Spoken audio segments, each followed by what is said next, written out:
অপু বিশ্বাস ও শবনম ইয়াসমিন বুবলি এরা দুজন হচ্ছে চরম লেভেলের মিথ্যাবাদী। এরা দুজনের সাথে আমার কোনো রকমের কোনো সম্পর্ক নেই। আমি সবসময় এদের দুজনের সঙ্গ এড়িয়ে চলি।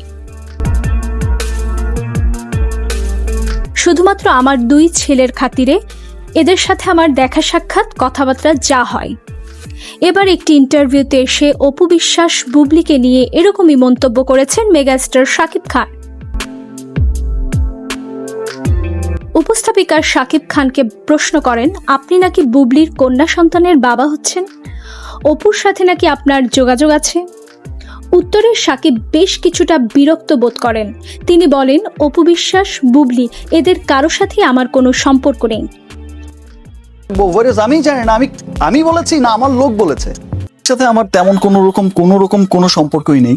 আমার দুই ছেলে, তারা অনেক ছোট, তারা একা আসতে পারে না, তাই তাদের মারা আমার কাছে তাদেরকে নিয়ে আসে। সেই মাধ্যমেই তাদের সাথে আমার একটু কথাবার্তা হয়। এছাড়া অপু বিশ্বাস ও বুবলি দুজনের কারোর সাথে আমার ব্যক্তিগত কোনো সম্পর্ক নেই। আমি প্রায় সময় দেখি এই দুইজনে ক্যামেরার সামনে আমাকে নিয়ে অনেক ধরনের কথা বলে, তাদের সাথে নাকি আমার সম্পর্ক আছে। শাকিব বলে, আজকে আমি তাদের দুজনকে বলতে চাই, তারা দুজনই হচ্ছে চরম লেভেলের মিথ্যাবাদী। আমি কিছু বলি না, সব সময় চুপ করে থাকি।